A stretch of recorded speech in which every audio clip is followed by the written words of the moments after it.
citizensandright.com, publishers of How to Make America Utopia, Take Away the Economy from Those Who Rigged It, As I See It, Class Warfare, The Only Resort to Right-Wing Doom, It's Worth It, How to Talk to Your Right-Wing Relatives, Friends, and Neighbors, and other books written by Egberto Willis.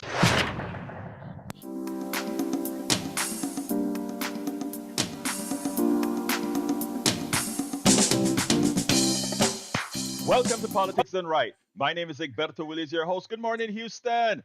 Good morning, Harris County. Good morning to the state of Texas. Good morning to the entire United States of America. Good morning to the entire world. Getting our signals via the magic of the internet, created by whom?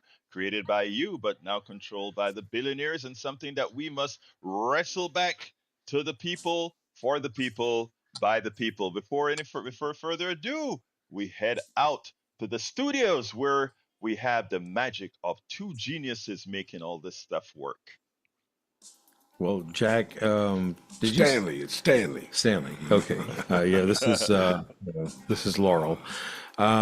We sent a note off to Elon Musk asking him for some funding for KPFT, and so far he hasn't responded. So we also sent a note off to him saying, "Hey, give back that internet that you stole from us." I like that. All we got back was a smiley face saying, "Ha ha." What does that mean? It's mine. It's mine. It's mine. I stole it fair and square. That's right. Well, good morning, Egberto. It is Thursday, the 16th of January. It is my daughter's birthday. Wow, it's my mother's birthday. Yeah, my daughter is now 44. Oh, Which, really? yeah, she got 4 daughters of her own. Wow. The oldest being almost 19. So 4 must be her lucky number. I guess so. 5 was always my lucky number. It takes me 5 times to do something. 5 tries to get out the door. Yeah, that's about right, too. It looks like you got a little over a half a page of wisdom here, Jack. What you got, man? All right. Good morning, Egberto. How are you? Good morning, Jack. How you doing this morning, my brother?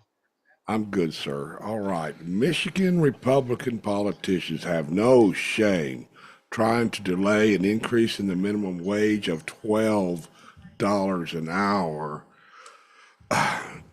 till 2030. Do you know what inflation will do in 5 years to $12 an hour? Why does the right always seek to undermine the poor when legislation is passed to improve their lives? The right will only serve the wealthy, not the middle class or the working poor. Remember that in 4 years. There's that 4 again. There we go. Remember that in 4 years. That's right. 4 more years of drudgery. Yeah, I've got a real issue, and it's a personal issue. Is they always say working middle class, lower class, upper class. It's not a class system. You can say middle income, lower middle income, but we just don't have a class system. Why do they say that? It just bothers me. Which Well, may be the only person on earth that it bothers, but no, I don't think so. I'm the one with the microphone in front of me.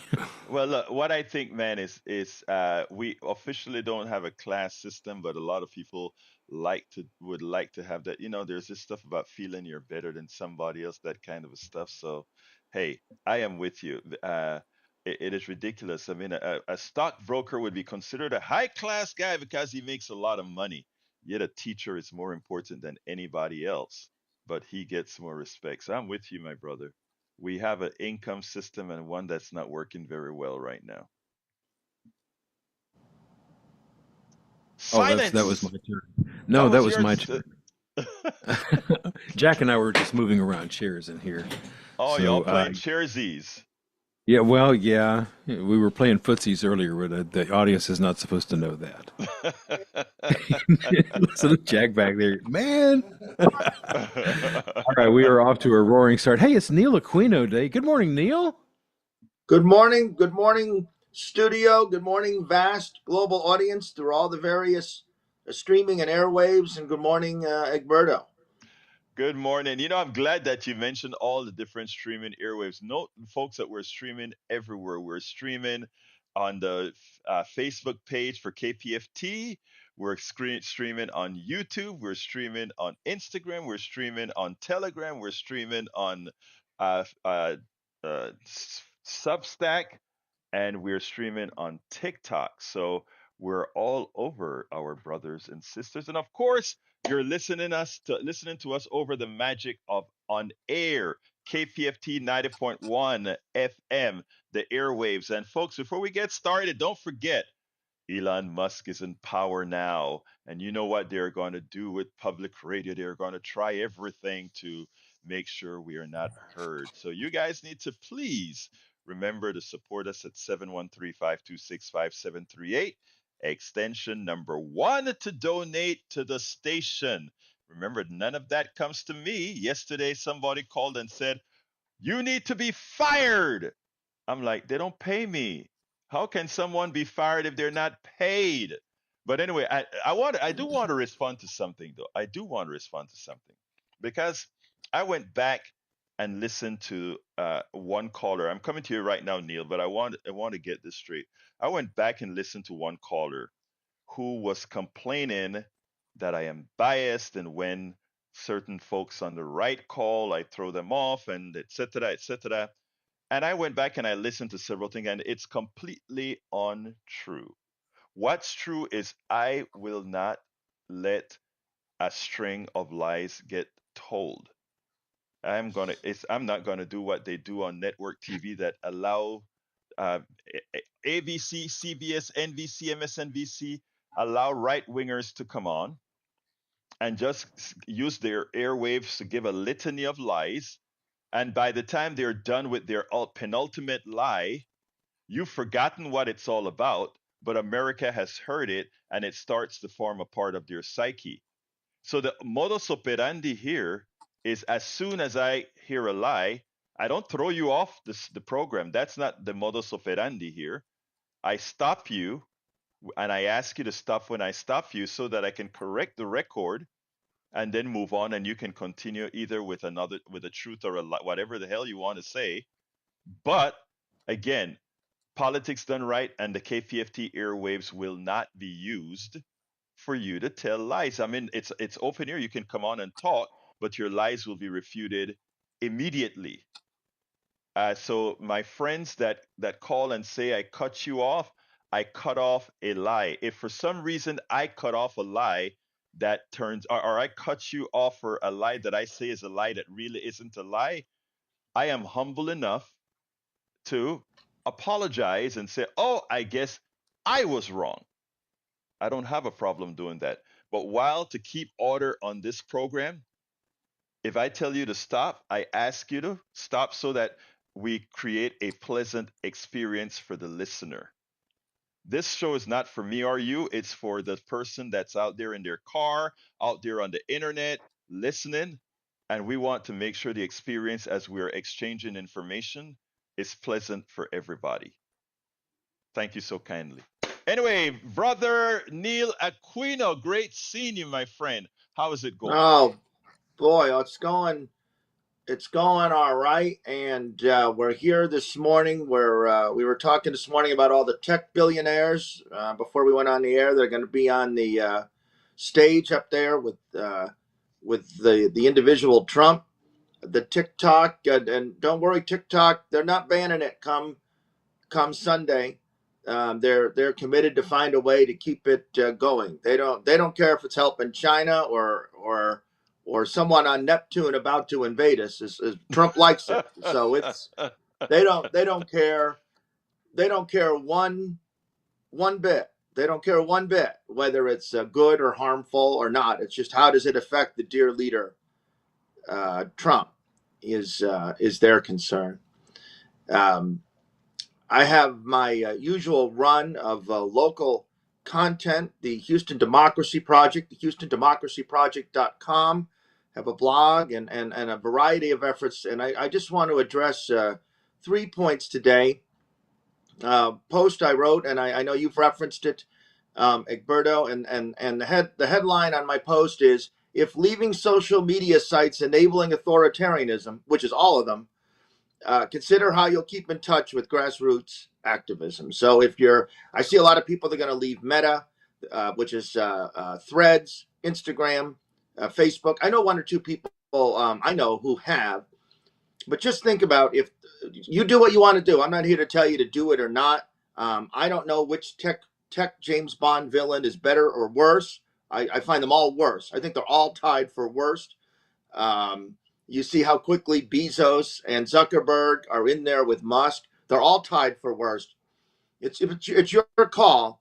But if there's someone you interact with, a grassroots activist or your local Democratic club, or even just a Democratic or pro-democracy voices, before you go, ask yourself, how am I going to stay in touch with them? And so don't weaken them by leaving without some plan. I understand why people want to leave these things, but my point's as simple as that. I've got a 6 paragraphs post, but it's really as simple as, if you leave these sites, okay, get it, but don't hurt good activists and independent media and whatever it is you support in the process. Find your way to reconnect. I can't agree with you more. Let me just say that I love that you said you're not telling anybody what to do. If their morals tell them that they must leave Meta, if their morals tell them they must leave Twitter, whatever, that is fine. Right. But one of the things that I think is responsible for both you and me, is that we have to be everywhere. We have to be able to catch everybody. So I made the concerted effort. I am on Blue Sky, and I love Blue Sky, but I didn't kill my Twitter account. I didn't kill any of my Meta account. And I don't know if folks realize that if you're killing a Meta account, you're talking about 4 accounts: WhatsApp, Threads, Instagram, and Facebook. That's a lot of power for one guy, man. But anyhow, sorry to interrupt you, brother. Continue. It's sure. No. In fact, Twitter is a sewer. I got threatened on Twitter by somebody a few days ago, and Twitter is set up. I can block the person, but they can still see you. So this person threatened me. It's a real person. Mm-hmm. I looked them up. It's a real person. I can block them where they can't comment, but this person can still observe me. Mm-hmm. So Twitter is set up, and you also need to be cognizant, as whatever you post on social media, someday that may come back and be used to prosecute you. As political winds shift, you post something negative about Trump, and you're a traitor, or it's all true. It's all true. Another point I want to make out: there was an effort locally to hold another Houston's Women's March this weekend. Mm-hmm. And I don't know that it really took traction. I wasn't sure who the organizers were. I saw who they were, but I didn't know them. I appreciate them for trying. So they posted that the event had been canceled because they couldn't get a permit from the police and the city. And the marathon is, of course, the marathon is Sunday. The 2 MLK parades. You could do a whole show on why are there 2 MLK parades, but neither Mayor Turner nor Mayor Whitmire have been able to solve that. Turner tried, like the Camp David Accords, to get the two groups to work it out. But what I really want to highlight is, you don't need a permit to protest. This isn't a criticism of the group. You do need a permit to block a street or march down a street. You do need a permit for sound amplification. If you want to use a park, a whole park, or certain facilities, you need a permit. There are things you need a permit for. But the impression that was left accidentally was that you need a permit to protest. And I just want to tell you, the First Amendment is your permit to protest. The First Amendment is your permit to protest. So the group that I'm part of, the John Cornyn Houston office protest, every Tuesday, 11:30 to 1, 5300 Memorial Drive, we have no permit. We are out on that sidewalk. The police have tried to remove us, but we said no. They did come and say, will you stop being so loud? They tried to move us on. No. And the First Amendment is my own view is that the next set of large protests will be spontaneous. It'll be in response to a civil liberties. There's always the prospect of a George Floyd type incident every hour in American life, every minute. But my view is that the next type of protest will be like we've seen in South Korea, Romania, the nation of Georgia, in recent weeks. It'll be in response to a civil liberties or state of emergency declared by Trump. And it's important for you to know that you don't need a permit, and the police are not there to protect protesters. Those two things are essential. But you can hold a protest tomorrow. I have organized protests at City Hall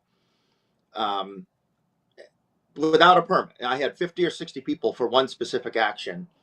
And if there's another event there, you're out of luck, and you have to go elsewhere scheduled. But you could go to City Hall tomorrow, organize a protest on the steps, and you do not need a permit or any busy street corner or any sidewalk. So please be cognizant of that. You do not need state approval to protest. I think that's very important because a lot of people are going to need to know what their rights are as we move on to this new era where we know our civil liberties are going to be in danger. You had another subject you wanted to talk about. I had one more. I appreciate it. The legislative session began. I'm sorry. Condolences to all decent Texans. At the beginning of another. Well, hold on. That was a moment of silence for sadness that there's another damn legislative session where they will figure out new ways to hurt people. So there was a race in the House. Republicans have firm majorities in both chambers. In the Texas House, it's 88-62 Republican. They voted for a new speaker, and there were two competitors, a Representative Cook and a Representative Burrows, who was the eventual winner, and he's from Lubbock. And they don't do it strictly by party. So like in the United States House, where Mike Johnson, even though he has a majority of just one or two or three, it's all Republican or all Democrat. So Burrows won with a coalition of Democrats and Republicans. Cook had two or three Democratic votes. Burrows on a second ballot won. I'm headed somewhere with this. So there was a debate before among many Democrats, should we support any Republican or not? So at the end of the vote, 10 Democrats of the 62 Democrats voted present. Alma Allen, Charlene Ward Johnson, and Christina Morales were the three Harris County Democrats who voted present. And it was almost kind of it was more than just a philosophical or abstract debate because it has real implications. But Christina Morales, who represents the Heights and areas around Navigation and Canal streets, kind of a gerrymandered split, solidly Democratic district, said, I'm not voting for either of these authoritarians. I'm not voting for either. That they want to destroy the Democratic Party. That's language she basically used at a Democratic club meeting I saw her at. I'm not voting for either. And I understand the other view, and other state representatives, John Rosenthal and Johnson, Ron Reynolds from the area, voted for Burrows. And I think it's a really interesting discussion. I think that the 10 Democrats who voted present at the end is a larger contingent of Democrats who stuck it out. There was a woman, Hanosa, and I think she's from the San Antonio area. Sorry if I'm wrong, who said who voted present said both of the candidates are for vouchers. I don't see the difference. Morales is saying we need to build the Democratic Party with an opposition that doesn't look for scraps. And I agree with Morales. It's a very close call. But I was also watching Houston City Council yesterday, and Martha Castix Tatum, who's a council member, was saying that she needs the state of Texas to allow harsher enforcement against people who post bandit signs. And there are people, there's only so much you can find someone who's posting a bandit sign. And she wants them out of her neighborhood. And you've seen those signs, I buy insulin strips. And these are only in minority neighborhoods. It's true. Only in Black and Latino neighborhoods that you see these. You don't see it in River Oaks. You don't see it in the Heights. Not that those are exclusively white neighborhoods either. But you don't see it in affluent neighborhoods. And I just thought it was an interesting, Martha Castix Tatum had this pragmatic need. We need to interact with these legislators. Morales says, no, it's not worth it. Both of them, neither of them are fully right or wrong. But I think it's an interesting discussion. And I do think we need to get to where we just fight at this point against an authoritarian Republican Party. And I think I would have voted present, like Morales did, rather than for Burrows. Although the person Cook is a full Ken Paxton, Dan Patrick, a billionaire bought for oligarch. So it was an interesting debate. And your new speaker is Burrows of Lubbock, a basically terrible Republican rather than a super terrible Republican. Look, I respect your view. I spoke to Representative Rosenthal, and I'll be interviewing him tomorrow about the issue. And I think I understand why we had Democrats that threw their weight behind Burrows, because there's bad and then there's worse, as you just said. And I agree with Morales that Democrats have to take a stand. But like I told you before we came on the show, I'm going to talk a little bit about that after I talk to Harry. I want to say something about rural voting before. Let's go to Harry first, and then I'll come back to that. Yeah. Brother Harry, line one, how are you doing this morning?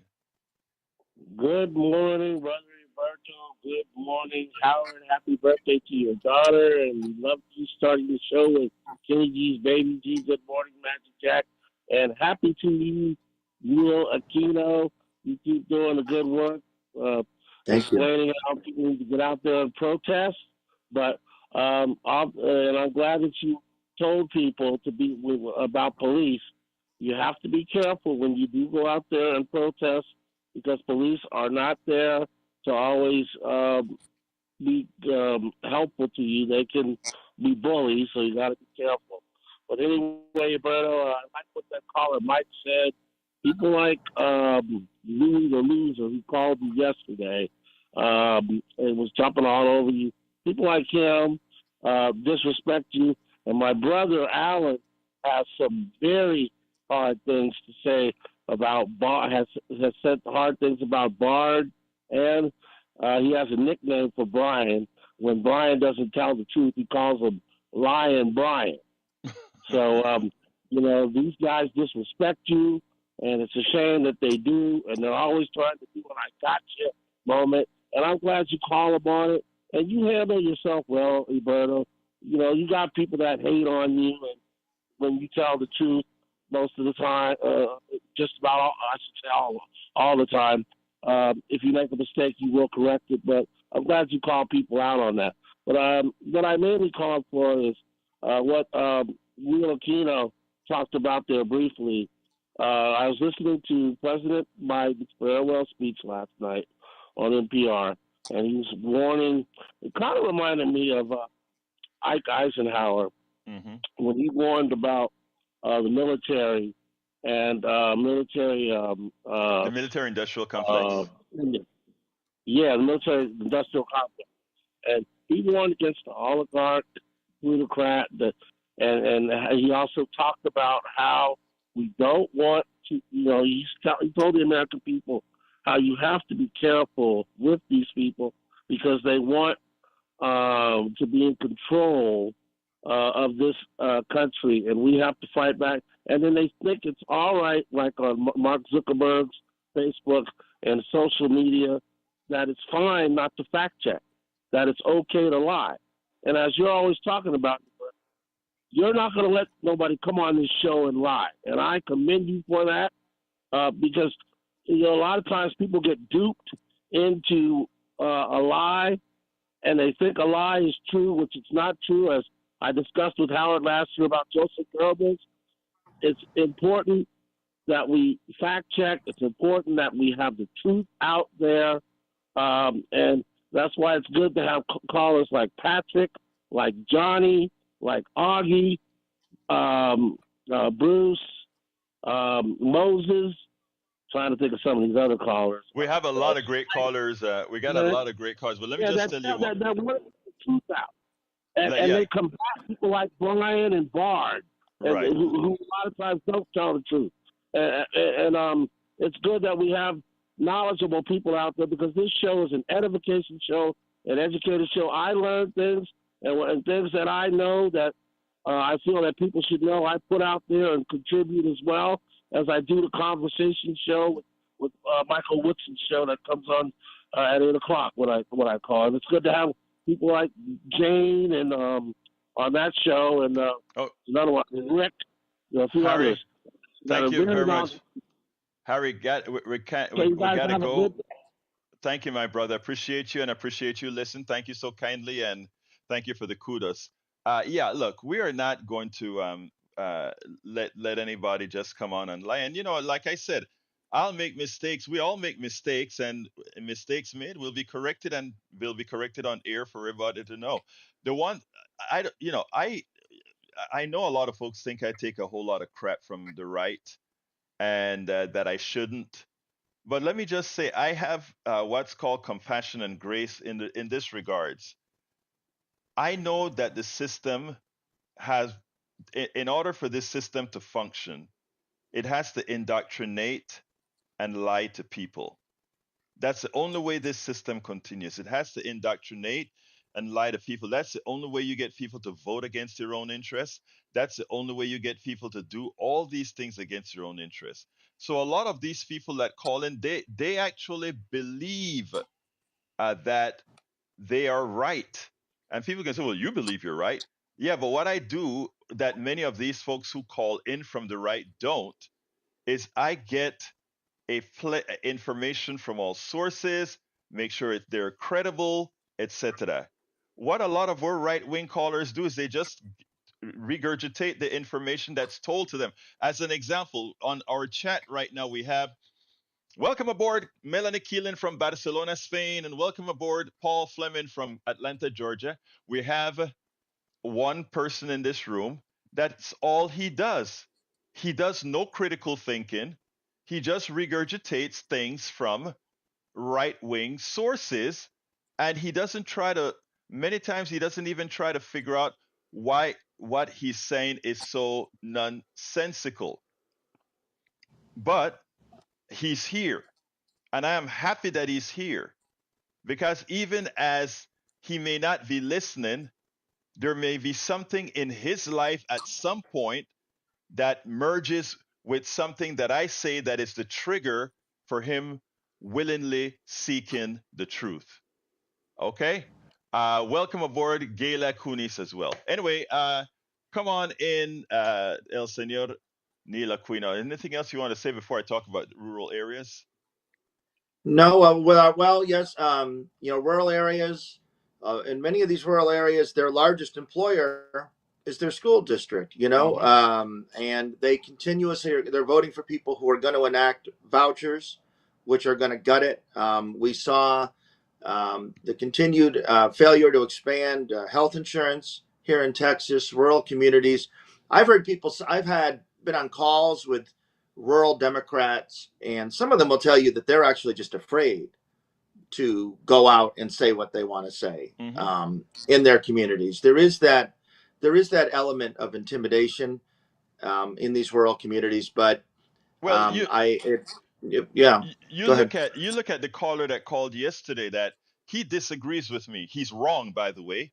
His statements were absolutely wrong, but he Sure. disagrees with me. And his solution for disagreeing with me is not for me to have a voice, but for me to get fired.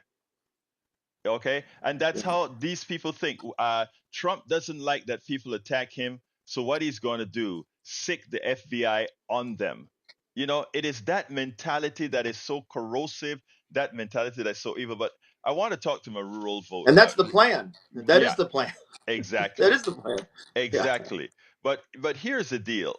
Uh, when you think about our rural brothers and sisters, they many times don't understand how much they are voting against their own well-being because it isn't they aren't made to be they are not made aware of that.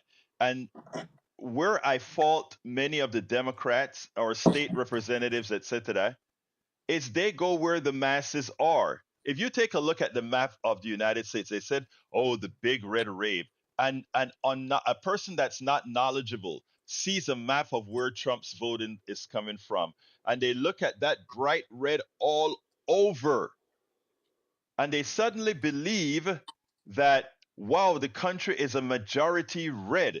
It's false. What happened is there's a whole lot of land that is red, but not a whole lot of people. Right. There's a lot of land that's red because those areas that vote Republican and red are vast and empty. The places that vote Democratic are dense. That's why gerrymandering is so efficient, because you can group all these people together and still keep some sort of contiguity. But again, our rural brothers and sisters, let me tell you, nobody in the cities, no Democrats or anything have anything, no progressives have anything against our rural brothers and sisters. In fact, the policies that we support actually uplifts you, and the policies that Republicans support harms you. I put the blame on our Democratic reps that whenever a hospital closes in a rural area, they don't go down there, call a town hall, and make it very clear that it is Republican policy in the state house that is causing them harm. I would go through the obituaries and look for everybody who died in a car accident that had to be transported for 1 hour or more to get care, that died because of that lack of care, and point out that because your state representative didn't care enough about you to ensure that you had the Medicaid expansion to the Affordable Care Act, your place is left without care for you. I would Well, make it no. Go ahead. you're Go ahead. speaking exactly to what you're talking. Thank you. I'm sorry. Thank you. You're speaking to what we were talking about earlier in many respects, though. They don't go after each other. I saw a debate. It was State Senator Johnson, I think, from Dallas, Mm-hmm. and he was asked, "Do you will you go after other Republicans in the 2024 cycle? Your seat is relatively safe, and they won't do it." And this is exactly, though. This gets back to our discussion about the speaker race, Mm-hmm. because what the Democrats voting for the Republican speakers want are committee assignments, or consider. John Rosenthal would tell you, if I'm going to get anything done, and he's not wrong, I'm going to need to support boroughs. And I'm not criticizing John. John's a good person, but what you're talking about going into that rural district, what they'll say is, "You're in my district. Mm-hmm. You know what? I'm going to go to your district every time something happens." And this is part of the reason that I don't supporting the Republican speaker candidate, because it inhibits the ability of Democrats to criticize their fellow Republicans, and essentially it's just an agreement to not criticize each other, and the status quo gets worse and worse and worse and worse every 2 years. So I think that's part of that speaker's debate. I hear you. I hear you. And my answer to that, my brother, is I don't want, because we are in alliance, that we can't speak up against you. Because I speak up against Democrats. I don't have a Right. problem doing that. I speak up against Republicans. I speak up against anybody that my loyalty as a host, as a activist, is not to the politician. It is to the people. And if the politicians of any party does wrong, it's your obligation, Neil, and my obligation to call that out. We may be more sensitive with the person that has progressive values and say, hey, if you don't change your opinion or change what you're going to do, we're going to be going out and publicly doing this. We may give you first dibs to do that, but we're going to go out there. The fact of the matter is, we have to send our representatives in these areas and talk to these people. Neil, I've spoken to so many people in the rural areas that they simply did not know that the party that they support is really screwing them. They No, they don't genuinely, know. No. they genuinely didn't know. So how do I hold an animosity towards people who simply are ignorant to what's going on? When I was ignorant about certain things and I've learned, I said, oh, I need to change. Now you have some in the chat that it is impossible to fix that wiring, but there are many that can. I think I have Spike on the line. Come on in, brother Spike. Okay. Yes, how you doing this morning, man? Good morning, my brother. How you doing today? Yes, sir. I'm all right. Okay. Can you hear me? Yes, sir, I can. Yes, sir. Okay. Uh, this is what I want to speak about again, and I'm gonna say it again. That election was stolen, and it was stolen with that Starlink uh, uh, deal that old boy got, Elon Musk. Now I know you said that that's not connected to it, but I guarantee you, if you read those fact checks on that they have about that, you're gonna change your mind. See, because Starlink was hooked up to those, and they admitted it. They were hooked up to, when they had all those tornadoes around North Carolina, Georgia, all those states that he won, that they said he probably wouldn't win. They were hooked up to all of them. And I tell the people, please read Hawk and Dark military weather program. Read that. I Spike, mean, don't Spike, go by. Spike. Let me just say this, okay? And I don't want to. Here's the one thing that I don't want to do. And I'm look. If evidence comes out that that is factual and that I can pull that out from a source, etc., I would be happy to do it. But let me just give you a caveat here with what you're saying with regards to Starlink and North Carolina. North Carolina, Kamala Harris lost, but all the major Mhm. Democrats won. Okay, Yeah. so my thing, Spike, is the following: if in my opinion, and again, remember, I am not talking factually now, and I let people know when I'm not talking factually. In my opinion, if you're going to have a Starlink do something in North Carolina because of the hurricanes, etc., and you have that Kamala lost, I would think that the lieutenant governor would have lost, and I mean the governor would, the Democratic governor, the Democratic lieutenant governor, and all these others would have lost as well. So what I'm saying is this: I just don't know, and because I don't have concrete evidence, I am not. It would I be irresponsible. It would be irresponsible of me to start that as something to go on, right? So what I'm saying is the following. Uh, understand. right. I'm not this. And again, and if you were giving me a right wing conspiracy as well, I would be saying the same thing, my brother. I have to be responsible in what I am doing. But continue before we go to Patrick, brother. Okay. And I understand everything you just said. But see, the game is, see, we're gonna allow them to win, but let the president win. See, if we let them win, then what are the people gonna think? Okay, well, everything was fine. But I want to say this, and I'll be through. See, when Rachel Maddow came on a week before the election was over and showing Donald Trump talking about nobody, you don't need to go to the polls no more. I have enough votes. We're gonna win. That is I a, mean, I, it's I agree with you there.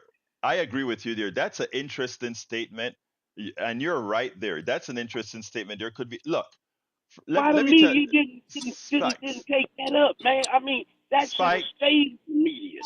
Spike. The reason the media didn't Go take it up ahead.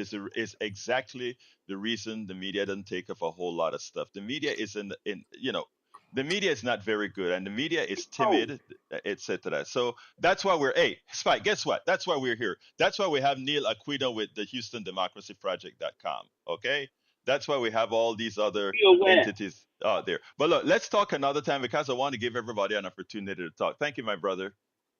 Thank you. Wake up, my All right. people. All right, take care, bro. Let's go to Patrick. Come on in, my brother Patrick. How you doing? Hey, good morning. I appreciate Spike's excitement. I guess he probably feels the same way that I do about what happened. But I thank you kindly for Alberto for asking for evidence because that is something that we have to stay focused on. We need to be. Sources need to be the party of evidence. We need to be able to say why we're saying things. And I wanted to go over to Mr. Aquino. He was talking about essentially conspiring to having politicians allow each other to do their worst just to keep from getting caught.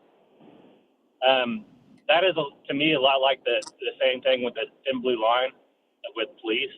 And we see what that's done with police.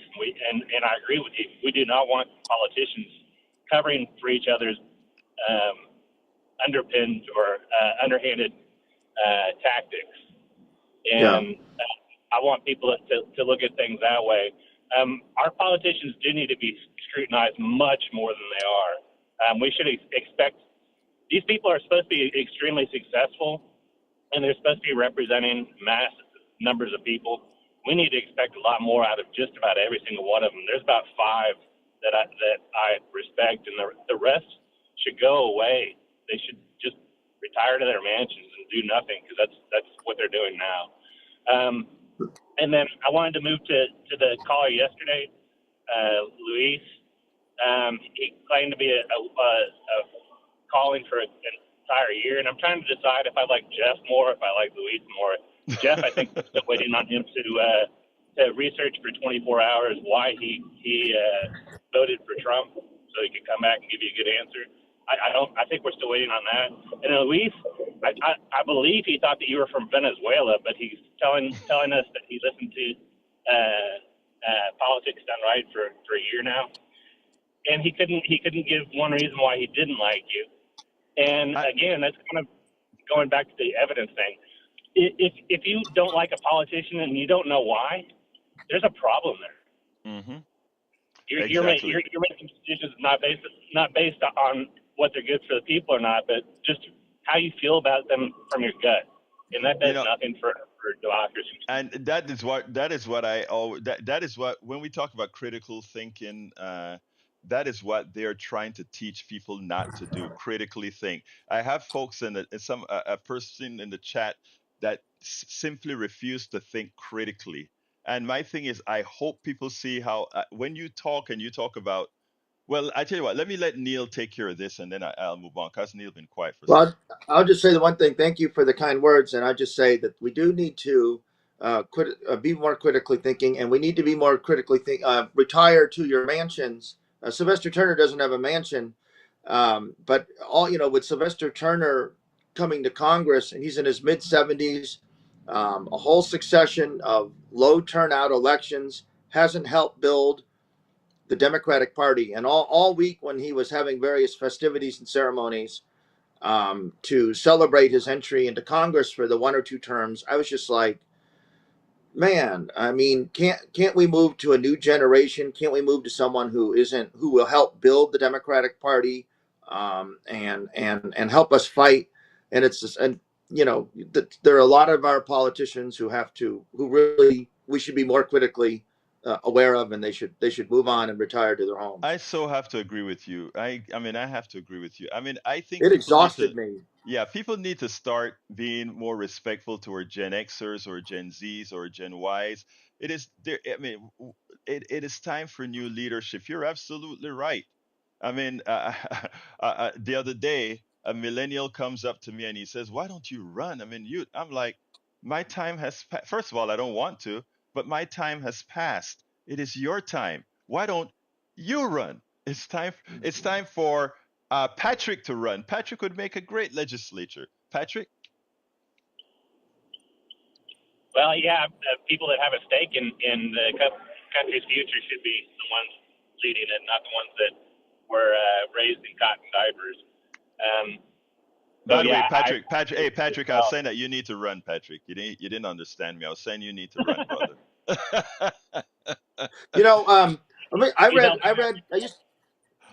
I'll tell you, I used to listen to this podcast. It was called Talking Politics, and it was from England. And the host of it advocated allowing people as young as 10 or 12 to vote. And he said that first they probably wouldn't do any better or worse. And he also said that democracy was never meant for people who were going to, so many people in their 60s, 70s, 80s, and 90s, that the lifespans had expanded so much that it had skewed the electorate. It skewed the electorate so far that young voices were Unheard. submerged. Now, young Yeah. people could do a better job voting, but I actually would support, if you told, I would support lowering the voting age actually to 16. Mm-hmm.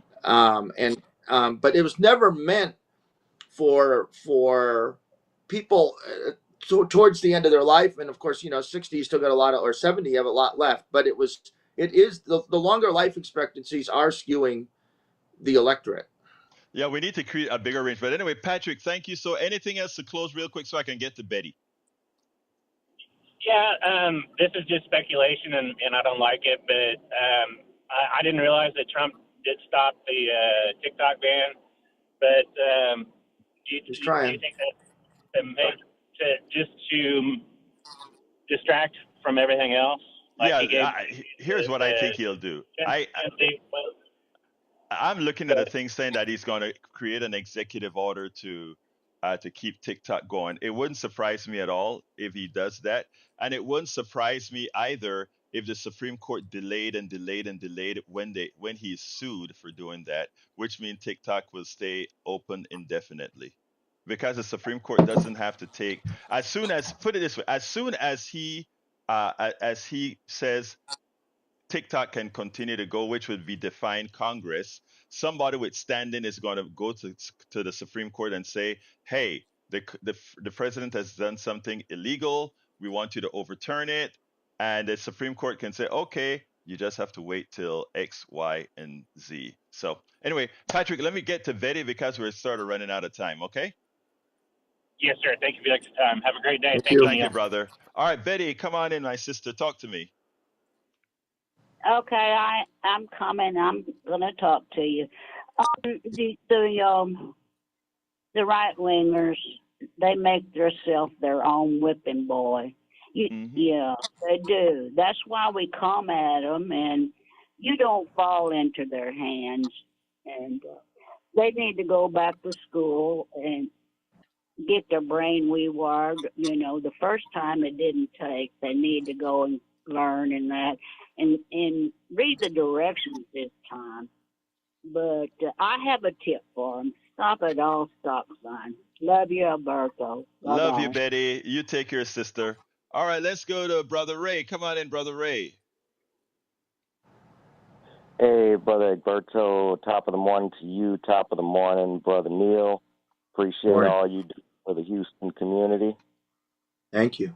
I just wanted to say, y'all are only saying what's right, but what I said on your 3:00 show yesterday, Alberto, is, I guess, you say we got to take the primaries, but it's like we got to open those primaries up and make it more accessible. And we have to, if it takes from maybe a program or an organization or something like that to, I know they got run for something. That's an option that is out there for young people. But the reason why we're stuck in the gerontocracy, like I said, with people like Turner still, churning his wheels to be in power, it's just that certain people have what I guess would be an affinity for taking these positions. And the last thing I'm going to add, because I know we got other callers, is when these elections come up, people, y'all need to realize this is the opportunity to be a boss. Because whenever these elections come up, these are job applications. These people are vying for an important job. And whenever you go to a job application, you usually have to sit across from maybe one or two people. But politicians are vying for a job where they are representing thousands upon millions of people.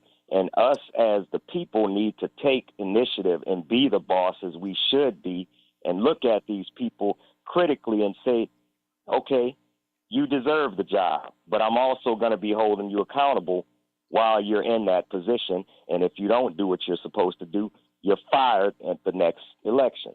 That's the way we need to approach the deal.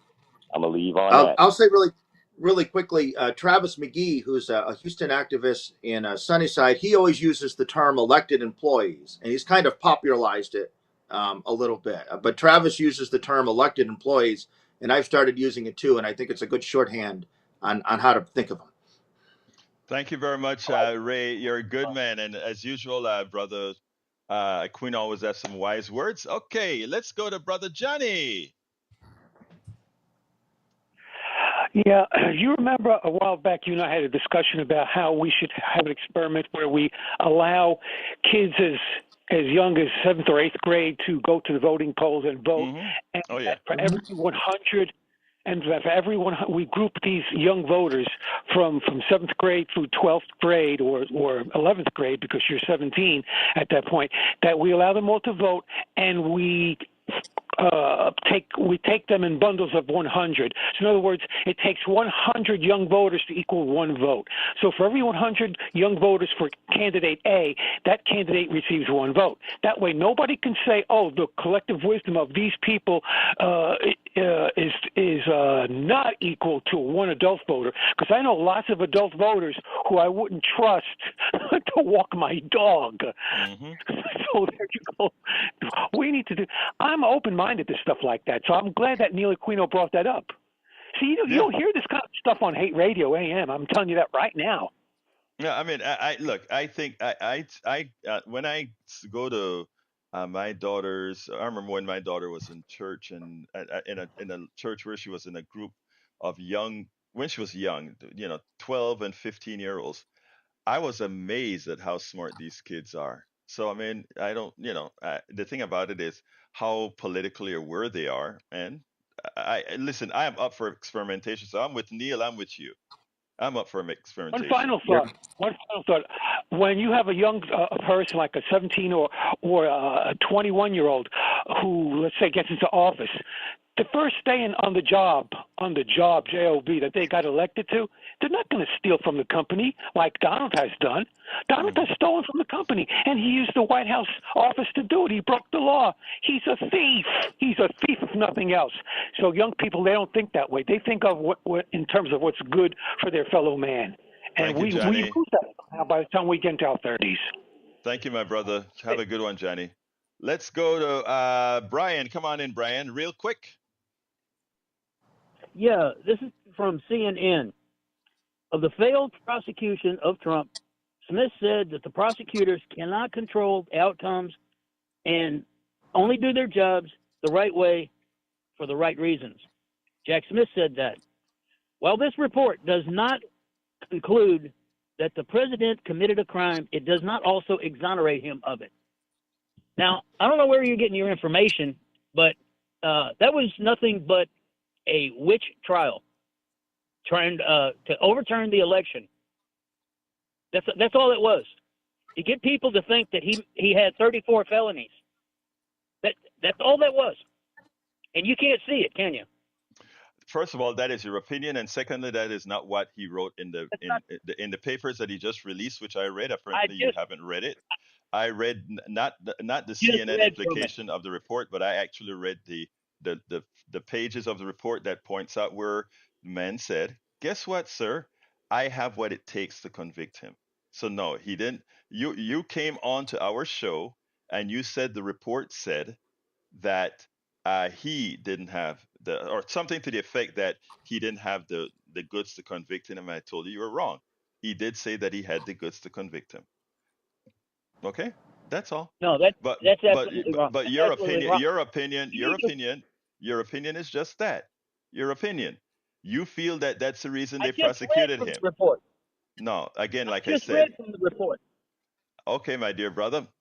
I got to get to the studio, so you have a wonderful day. Studio, come on in. Very interesting because they do have the goods on Trump, and it was a crime to try and overturn an election. It was a crime to incite a riot inside the Capitol. The January 6th hearings concluded that yes, it was a crime. Yes, we have the goods on him. So did you not see this, Brian? Did you not see the television set with Trump whipping up that crowd saying, "You better go down there and fight like hell or you won't have a country"? What does that mean to you? Do you think he was kidding? No. we also have the phone calls that where he tell find me 16 some amount of thousand votes. We also have that the guy said. I mean, they created these There's false what is it? The false electors. I mean, it's a plethora of fake things. electors. Yeah, Yeah. fake electors, and we also have all these. Everybody that spoke at the hearings were Republicans.